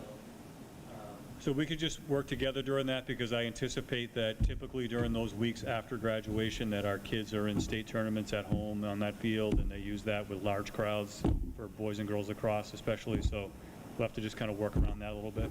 Yeah, Okay. You have to understand that our sports go extra into the playoffs every single That's year. why our buses are so You expensive. actually with all have the to, playoffs. you know, we're Buses used we to have that do. here. I'm not sure if they have that in Hopkinton, but you know, we had that here in Medfield. Yeah. It is. It's a great problem to have. I did have one question about slide 5 around the total savings. Can you refresh the board's memory on that estimated total savings? Is that over the life, or is that? That's over the life, that's over the 25-year term. So for a rooftop project, or an existing roof, typically it's a 20-year term. And for a canopy, it's a 25-year term. Okay, and that's cost minus production, or production minus cost? So that's the savings is after you pay for the array, that's Yes. the total savings? Okay. Yeah, absolutely. And in this case, we're actually financing the system ourselves, and we're just selling the electricity to you over the term. Gotcha. Yeah, and just for clarity, I think Blake is actually a 25-year term just because it was a brand new roof, and we were able to go a little bit longer with that term just because we were putting it on a brand new roof. Gotcha, okay. And so, that savings would be just for the high school? That 1.1 million is just for the high school? Oh, yeah, that's Okay, just for the high school. okay. Yep, correct, yep. Gotcha. And we don't think it's gonna be too disruptive for the last 2 weeks of school for everyone else, That's what we got to work around. Yeah, I think, and safely. yep, that's what we have to if people definitely are work coming around. in and out. Mm-hmm. But if we don't start them, then we run into School starting. school starting. Yeah. So we're sort of stuck on either end. Yeah, I mean, with aggressive timeline, it's like when we did Yeah. the turf field, the same thing. I mean, the day after the kids got out, they ripped that thing apart, and, Yeah. you know, we got all done in time. And same thing with the boiler over at Wheelock. I mean, I think everyone, they're used to doing this on schools, right? So they know that they have that truncated timeline and try to get it done. So, yeah, we're going to have to be real careful, because there's still a lot of people around these schools during, yes, there's you know, a ton of people during the still. summer, so, for sure, yeah. Anything else? Thank you very much. Yeah, thanks for Appreciate joining. it, thank you. Next time we won't have them on the night of the public hearing. All right, next up we have the draft Thank you, 2025, too. Thank you. 2026 school year calendar. Thanks. Thanks again. Have a good night. Thank you very much. Did you guys get a chance to look at the calendar, or do you want to go? Sure. Yeah, go. Yes, thank you, Madam Chair. So in your packet was the draft calendar for 25-26. And we developed this based on, what we've done in the past, but also getting some feedback from parents, especially around the month of November.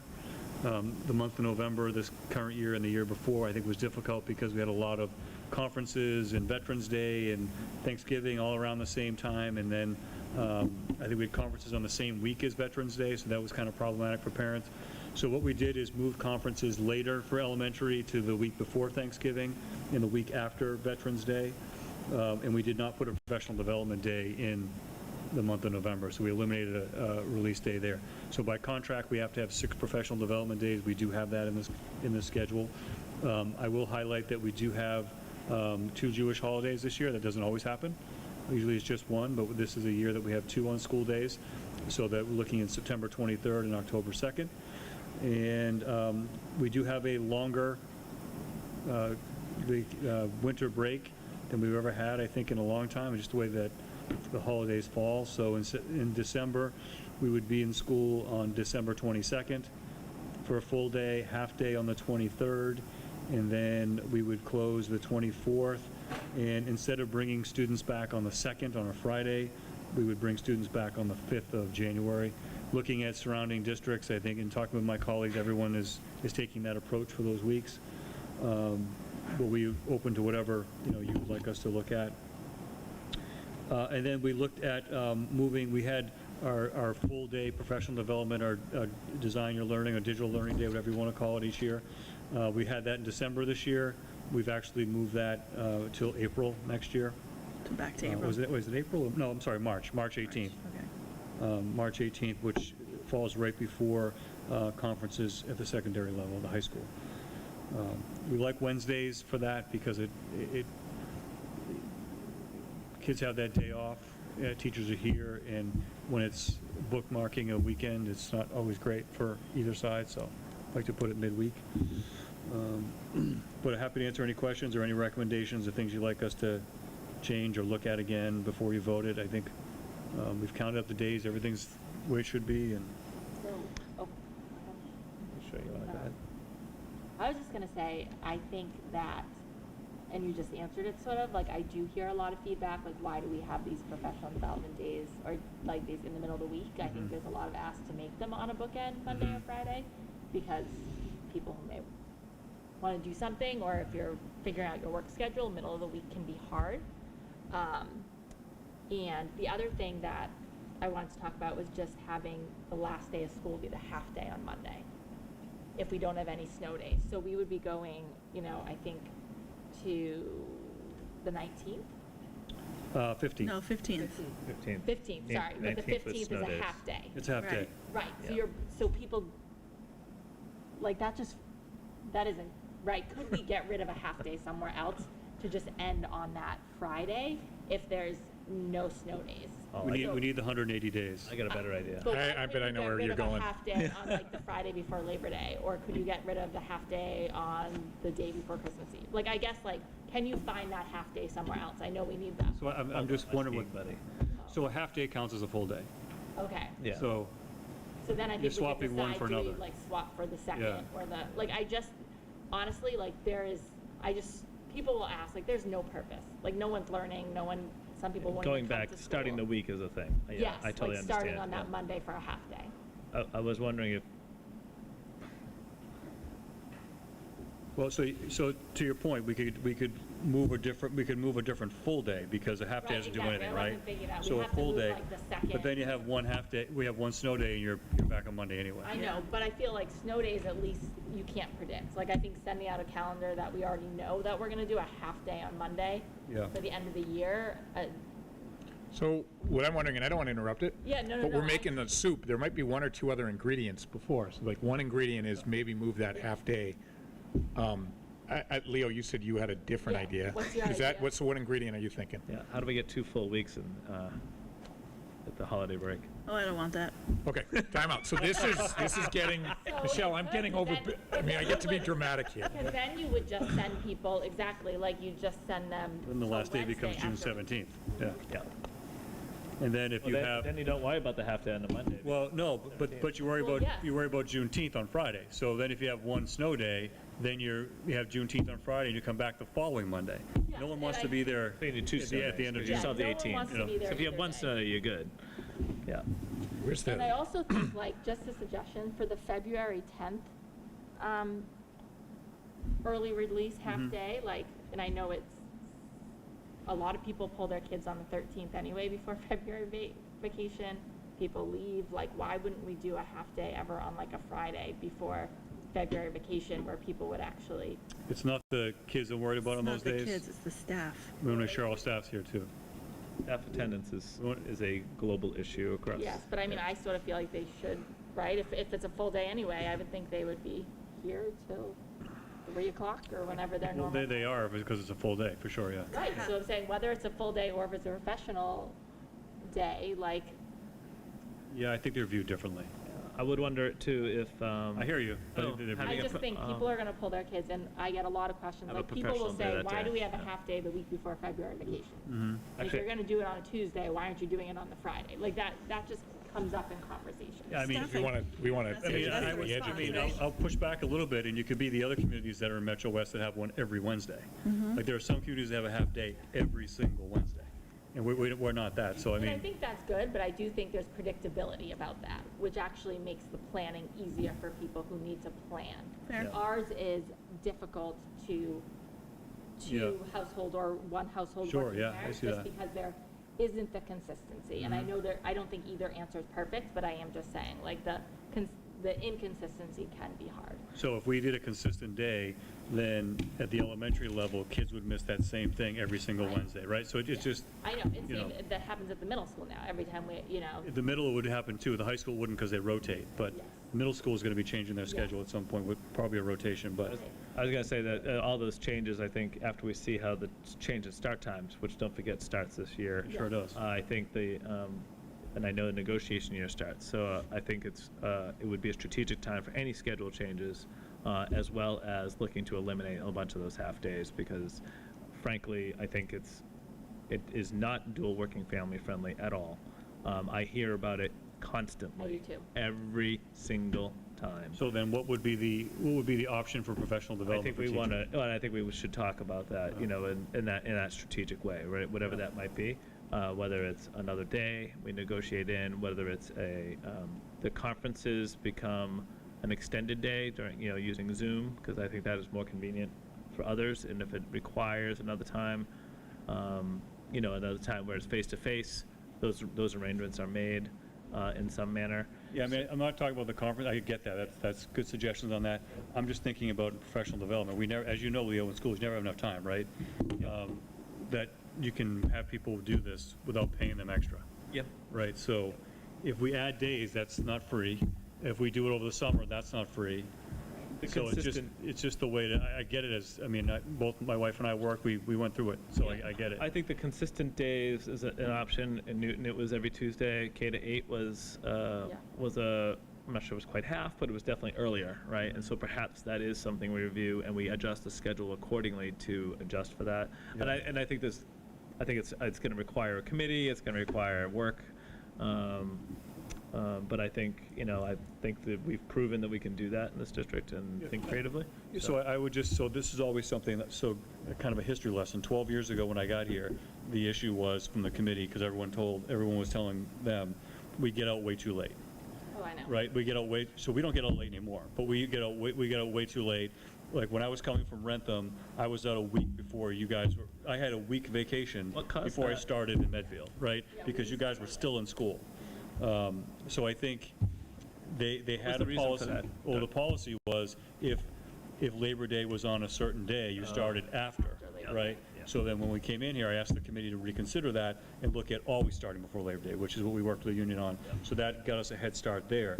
And then the day before Thanksgiving was always a day off. It was a full day off the day before Thanksgiving, so it didn't count, so you lost another day there. So we've made some changes to try to get it so that, because everybody wants to be back in September and in August, lots of people don't want to be there in June, right? So try to make it on the front end of it and start a little earlier. Yes, and I do think getting out early is nice. The other feedback I do hear is that people like getting out early when it's like almost like if we have no snow days, like going till the 18th is no big deal. Right. The problem is when you have snow days. Sure. Because the reality is there are no camps that first week in June when True. it gets out. Yeah. There's Also many true. people, right? There is that like Mm-hmm. delta. I think what happens is if you have 5 snow days and you already push another day late, Right. another week late, then you're at like June 30th. So, you know, which we can't predict. But what about? I know this sounds very. Are we required to give Good Friday off? No. I mean, I think people. Religious holidays or not. Well, right, exactly. I was gonna say that too. Like, because then you could get rid of that Monday, the 15th, and swap it with Good Friday potentially, and have people go to So school. we do the Jewish holidays too, or? Well, I feel like Jewish. I feel I'm strongly. just, because that's what's going to happen, right? is what's I feel gonna strongly that, I think- but I feel yeah. strongly that Rosh Hashanah and Yom Kippur are more equivalent to saying like go to school on Christmas Day or Easter Sunday. Those are very different than Good Friday. We do not give all the Jewish holidays. There are significant Correct. ones that people do celebrate. So Yep. I feel like those are their, you know, one of the, you know, more important. Whereas I wouldn't suggest we go to school on Easter Sunday, or I wouldn't say go to school on Christmas Eve. Right. So I sort of put. There are some communities that are wrestling with that Yes, right like- now. Sure, yeah, yeah. And I think that, and I think it's, I'll use the term, it's personal, but it's personal towards communities. Yes, Yeah. it is personal to each person, what Yeah. holidays they wish to Yeah. celebrate with their families, like. Yeah, you don't want to penalize like the student for that either. To be honest with you, Yeah. I'm not sure what that would cause is worth not having what I a month mean, come yeah. back on a Monday, Yeah. to be That's- honest. That's fair. You know what I mean? I don't think that's worth it. I think people who So- want to take it off will take it off. I agree, but I have been at Good Friday services at both larger churches in this town, and like, I can tell you, there is not, you know, the church is not full, so it's Right, not like sure. everyone is at church. But staff will take the day for sure. Yep, absolutely, there's no doubt about it, which is what districts Yeah, that have gone down, so some districts have gone down the road where like, we're not doing any religious holidays anymore, we're done, right?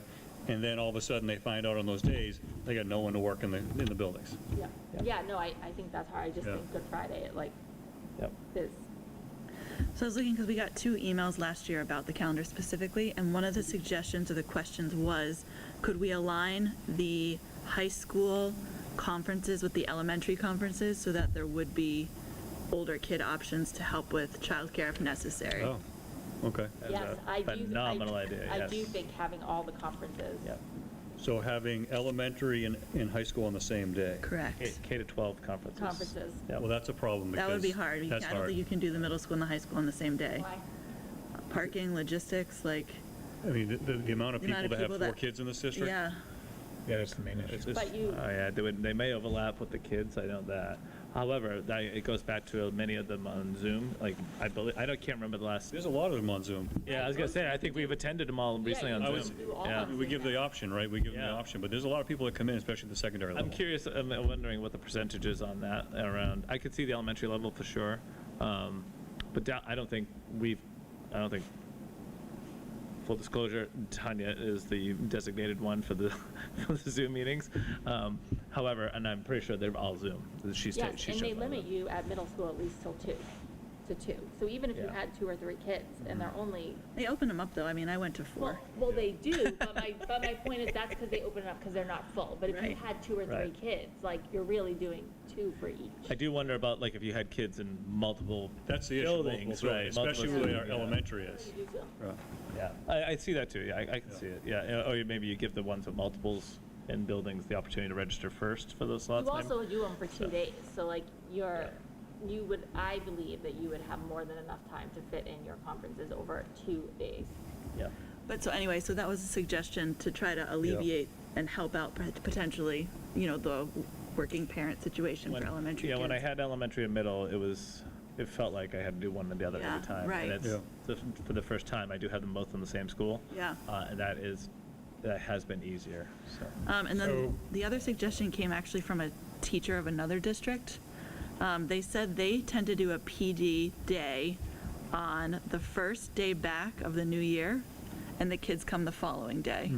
So that the teachers get to go back and kind of acclimate, and then the kids come back the next day, instead of, and so like, as families, you would get that extra day, but It sounded like it was a They little, do that around holidays, too. yeah, okay. That was just, so again, I don't have a strong opinion on that personally, but I didn't know if, when we go to negotiate with the teachers, if that's something they would want, because it sounded So are like you saying the we- reentry was better for So are them. you saying we wouldn't go back on August 27th? The teachers would do professional development day on August 27th, and the kids would come back on Thursday the No, I think 28th? December, right? No, I was talking No, about it's December, January 'cause 5th. They do the PD. Or January 5th, same thing, like. Yeah. So that is what happens at my son's school. They do all their full professional development days. They did it the Monday after Thanksgiving Trying to get and the my 2 Monday weeks. after Christmas break. Yeah, Or and I or would winter say break. It doesn't help you, Michelle. that 2 full I weeks, only care parents about would the already have their kids 22nd go and the back on Monday. 23rd. Yeah, that's what, see, I was, one of the ingredients I thought was like hot pepper or something. I was thinking more like paprika. Doesn't really change it, just looks the same. I was thinking about that, I so. was thinking without a cooking show. Not salt, but anyways, I do I was, putting the professional development days there. no, the only, I was a really I think bad that's an joke. interesting approach to the PD days. Although I think you'll run into a very similar scenario where many of our, well, I don't know, like if we have, So we have 1 full day of PD. The rest are all half days. Right, it's only one day. So it's only 1 day we're talking about. it's just DLD. Because the other ones are the ones before school starts, who we have. So it's just doing DLD. And would that, well, so I guess the next question would be like, do these half-day PD days, could they be combined into one? Is that a contract Contract is situation? 6 release days. Because It's a again, day, because a half day counts as a full day, so if we. Oh, I see what you're saying, we would- yeah. It would Yeah. actually, we could have teachers come back on January 2nd, and they could do that PD on Friday, and I'm sure then, that'll go really well. So, I thought so. so that was my paprika, That and was I will Diana stop at that. That's Frischella. what I was wondering. Sheila. I was surprised That'll go this really year, the I'll give them January. your number and your email. That was Diana. Diana, Just to for be, sure. just I very- was, very I was clear. surprised this year, when I first saw it, you're going back the first day, January 2nd and 3rd. And it wasn't as bad as I thought. So that was the only other way you get the day is you do, yeah, I know other districts So are, let me is just that give you- not going to be let me popular give you at a all? scenario It would that only happened be the with, one day? so there's a reason why we have DLD in March, April, we had December this year, okay? Because they planned for months and months and months for that. And this happened twice now. A snowstorm comes, and we have to cancel the whole thing. Yeah, I So do. that has happened, and I would want to do that to them again because they worked really hard to get that up and running. They have people from other districts coming, and then it snows, and then we can't do anything. So back to your Good Friday suggestion. The year, can snow there. no, the year it happened, we suggested that we could do a half PD day on Good Friday, in which, because of my experience with trying to change the graduation time with the local churches, I went and met with the local clergy on that to say, this is not going to be something we're going to do with kids. It's just a half day that we have staff come in because this is what happened. And then they kind of gave their blessing and we did it, right?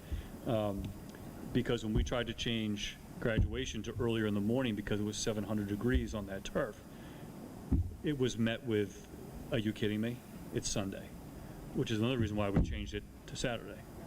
So there's just there's a lot of layers to this that we've been through, and I'm happy to go through them again, but I think we just need to kind of think about the operational and what it looks like beyond this room and the reaction that people have. That's so all. I think what we have right now then is we get a lot of feedback on the calendar, Yep. right? We get to talk about it once a year. I mean, we can tell them throughout the year, but we get to do it once a year. It doesn't sound like we're ready to vote on it right now, but if we have specific asks or action items that we want Yeah. Jeff to go look What would at, you like let's me to figure do? that out. The one ask that I think we should look at is just that half-day Monday on the 15th of June. On the 15th? Yeah, I just I think. don't care about it personally. I think we're gonna, I think if we do that, we're gonna So end up with a what would you blizzard like me to that look at kicks that? us Like, like I'm just- 5 We're days gonna out. what? We're gonna end up with a blizzard that Where like, would we move it? I don't know, Yeah. to the 3rd. I think to what Good happen. Friday. I think what happens is you'll get the camps that start early, and people pull their kids regardless. I don't think there's any So that used to happen here. There- Again, I that's, so sent when a I kid to first got camp here, last what I year. was You told just have that to look. kids missed the Very last few, 4 though. days of There's not school enough because they were at people. camp. Because they're The at parents camp. paid for camp, the kids Sleepaway would miss the camp. last 3 or 4 days of school. That's what used to happen here all the time. Yeah. They started after Labor Day. And then in some cultures, it's a huge piece, where it's a big deal, and they're off to Canada or they're off to someplace. all right, so ask one is potentially, Okay, look at the half day. okay, what else? Camp, sleepaway camp. The potential for the high school and the elementary school to be aligned for conferences. Yep. The week of the What else, guys? 22nd, that camp. What other action items or requests? So I guess the only other thing, I love the idea to explore, obviously, query the the principals about possibly Wednesday. aligning the conference days. I mean, I thought that was a real, Yep. that would definitely I like be that. helpful if it's possible. But getting the feedback, obviously, about what the snafus would Yep. hit, yeah. I know that it will not be favorable with the teachers, but I do think parents would push for these random half days for professional development on Mondays or Fridays. But I think that's unfortunately, that's like some healthy friction Yeah. that exists, because the Yeah. PDs, Yeah, I like mean, they that's also that's don't want it those days, right? I get it. I'm just saying. like, Yeah. I mean, whoever said it earlier, that we pride ourselves in our education, and some of it is the educators. Mondays and Fridays, but we're looking also at one consistent day every time? Because that came up too. So make it on Tuesday or Thursday or Wednesday or I whatever. get why alternating is good for the elementary school schedule. I'm not a huge fan of having it if the way we do our classes, that kids who have whatever on Tuesdays, like, and we always do it on Tuesday, then they're always missing 6 art classes or 6 gym classes. But it does put a feeder in for thought on the idea of any kind of rotating possibility in the schedule. Yeah, but that's harder for elementary. Which really isn't possible for elementary, but it is for, obviously, high school can do it, Middle school, but. I think, it should rotate, but. And elementary, though, it's a little easier to flex, It is. to swap a class, flip a morning to an afternoon, once or twice. Will, do you have any Says other the thoughts on business the director. calendar? Will? Someone takes care of that, right? I'm good. I think you guys covered that stuff. I think, I don't know how fast we just talked about, but the teacher eased back. I don't know if the winter break one works, but then after Thanksgiving, I forgot, what did you say? We only have one full day TV. And Right. Snow, right? That's Right. one. Yeah. Doesn't get snowed out. Right.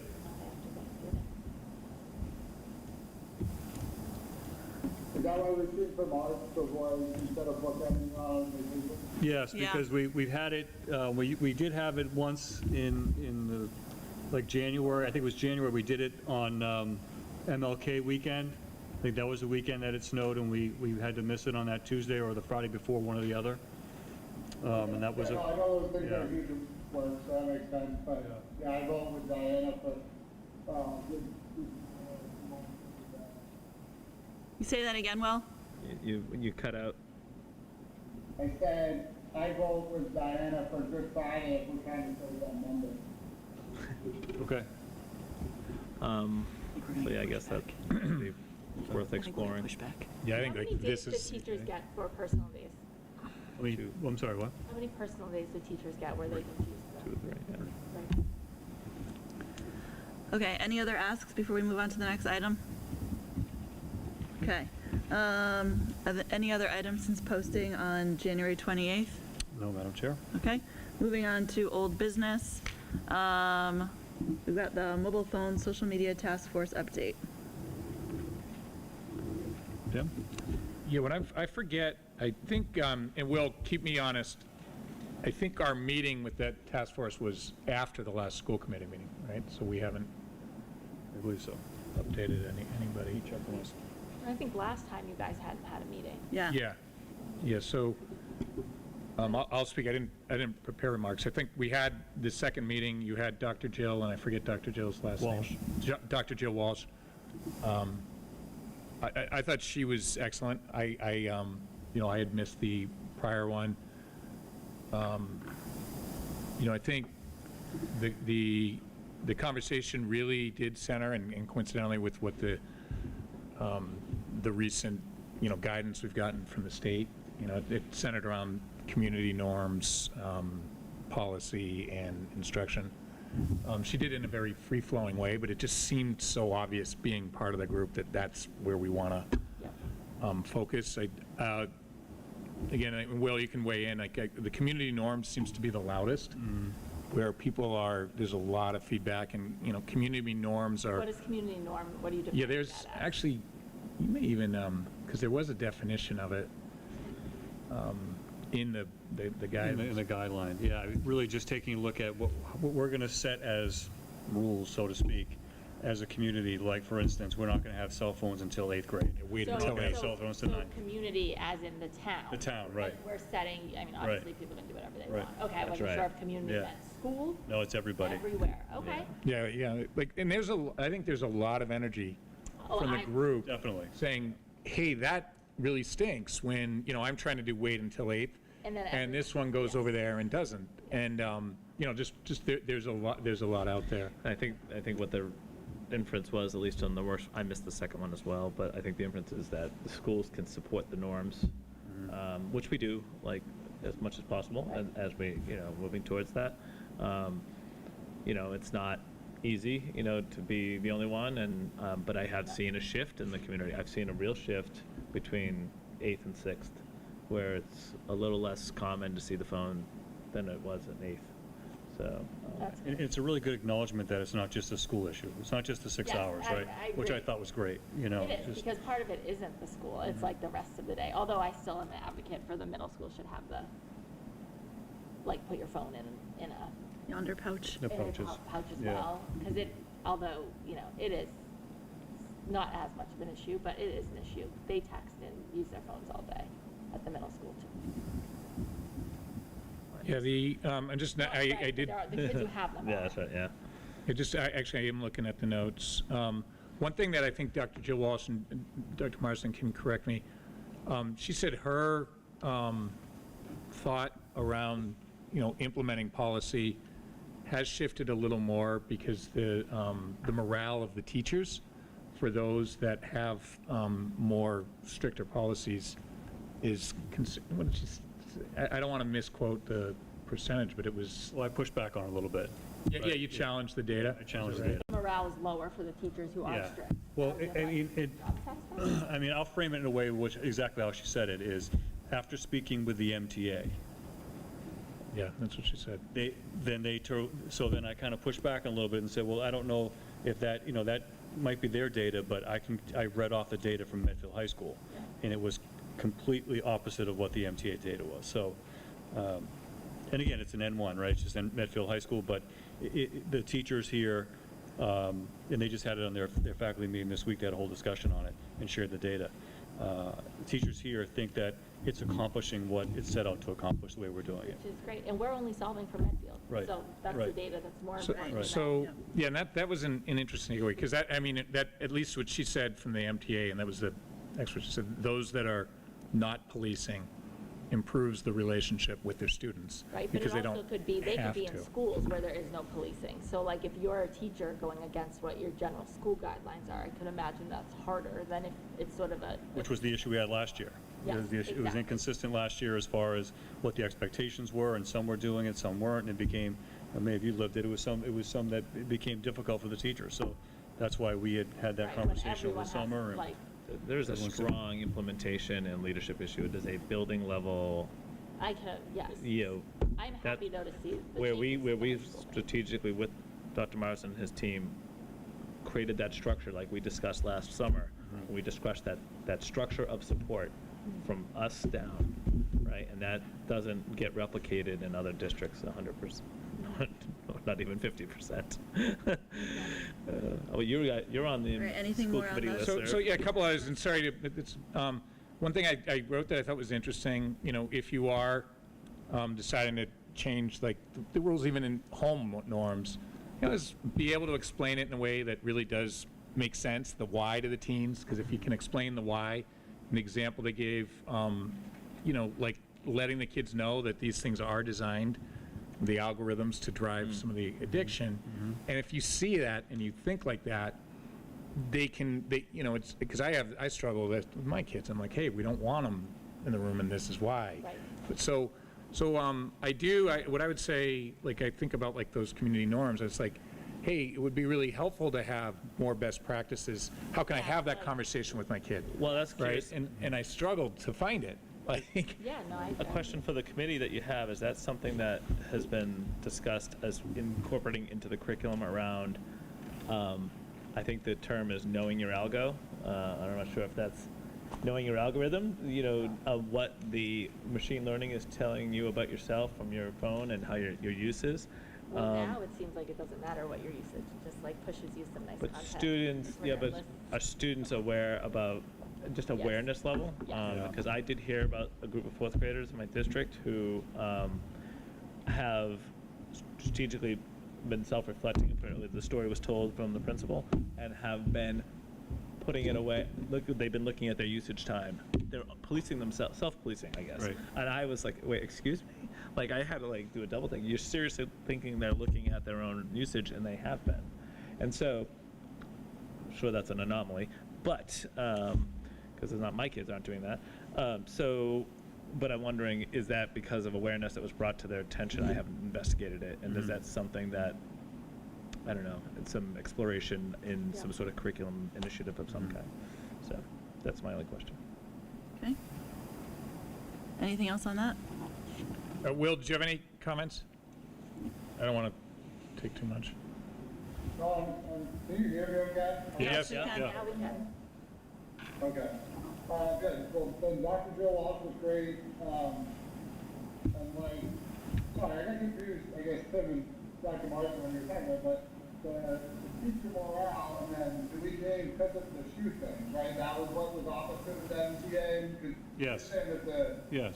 shoe things don't affect anything, and they clearly do. I mean, I'll speak for me, like as a teacher, it helps if the kid doesn't have a problem. Right. I think that's what you're saying, right? Yes, Dr. Martin? yes. Yeah, her premise was because they can see it, you know, the data says just about because it. you can see it, it causes you to think about it. Yeah, Yeah. I think That's- it does. Yeah. Right, but, okay, but anyway, yeah, I thought it was good, the community norm stuff, back, it seems like the group's, excited about that, obviously people are volunteering for this committee, probably because they have concerns about it. So we'll see what we can do as a school and a community to help our kids with the, you know, with that problem they have with that addiction. Yeah, for sure. Yeah, that's great.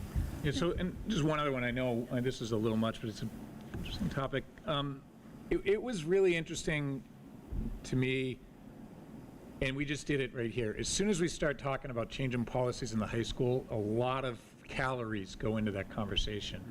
And I think the room really kind of started to think about if we put more energy into changing the habits of the younger kids, Yes. and they kind of, Yeah. the ones that have them today are kind of grandfathered in, it might be more productive Yes, for I do. how we're all trying to work. Because immediately, there's, I sense some tension. Hey, this one's working. How we do it, right? That's- Yeah. It so just- really sucks. Like, it's also like little kids, iPad, screen time, but then going into Dale, I think, is when the problem starts. Yeah. The kids who get phones in 4th and 5th grade, the kids who don't. And I think that's where, like, the education piece probably needs to start. Yeah, Agreed.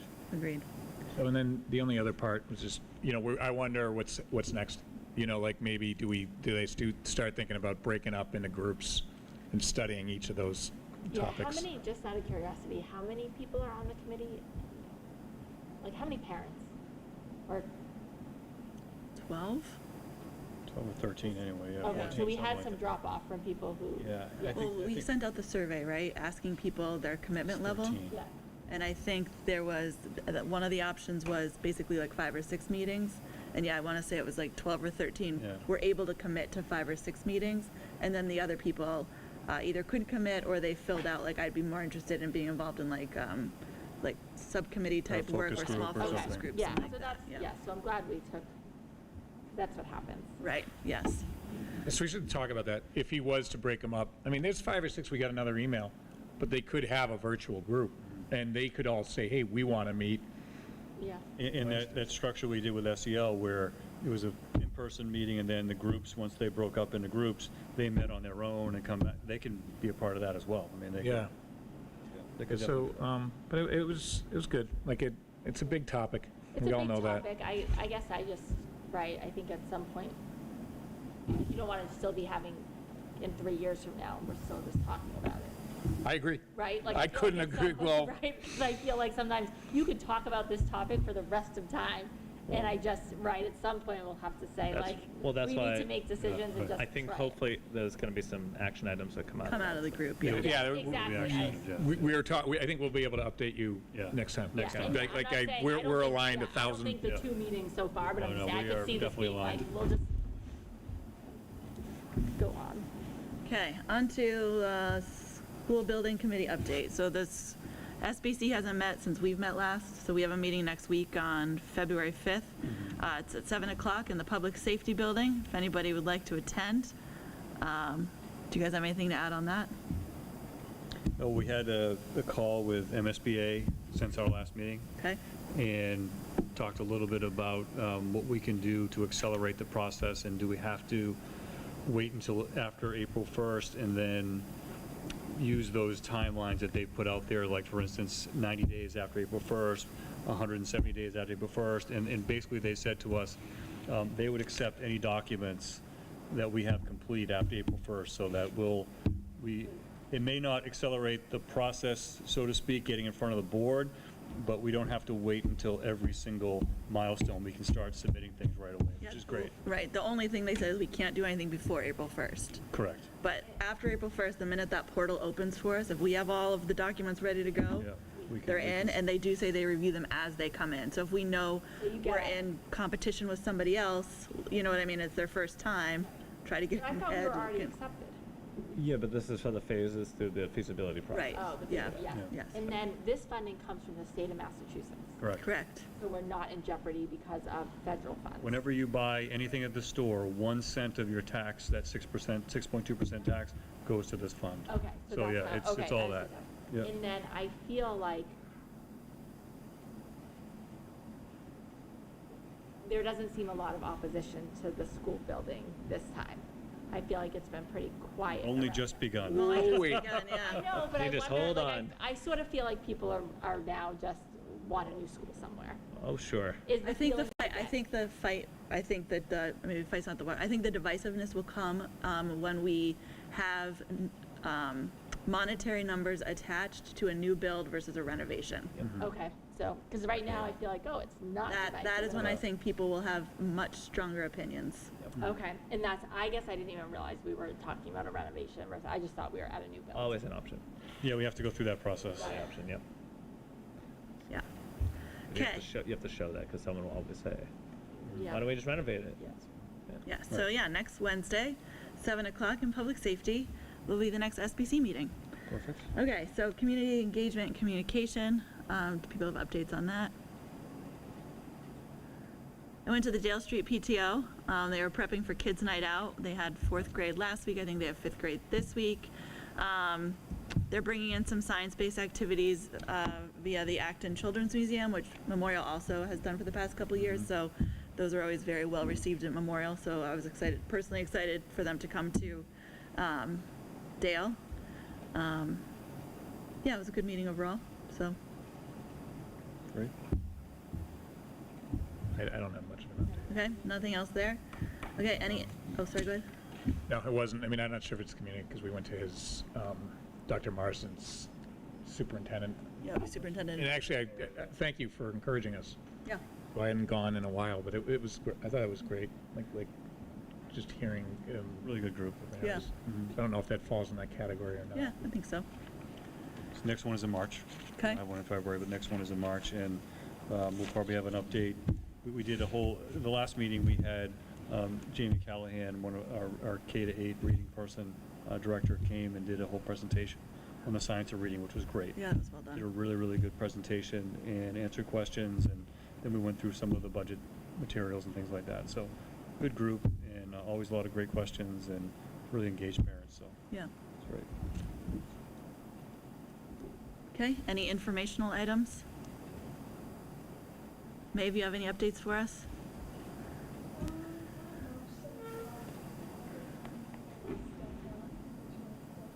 Oh, DECA? Is that, you already had it?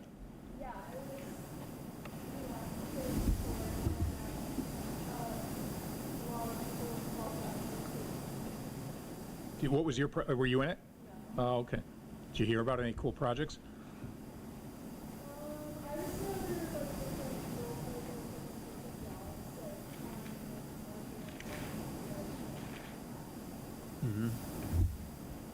Very cool. Kids love it. Yeah, DECA's I awesome. really love it. yeah.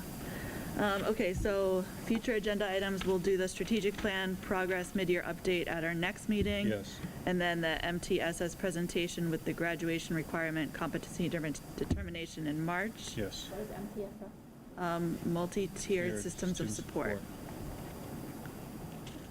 So Mary will do that. She and Christine been working hard on that the last about a year and a half now. And they've had a committee that's worked really well together, and they will do their presentation and roll that out for us. Okay. Also part of our strategic plan, so. Correct. Yeah, Yep. so it's good. And the competency determination, graduation requirements, that's something that you guys are gonna have to vote on, thanks to the voters. So we'll have more discussion next meeting, and then certainly in March, but we'll put together some proposals for you to take a look at and see what you think. Okay. Will, do you have anything you want to add about anything? I'm good. Okay. Do I Get hear- well, feel better, Will. Yeah, feel better. Do I hear a motion to adjourn? So moved. Second. All in favor? Aye. Oh, wait. Roll call. Yeah, Michelle Kirkby, yes.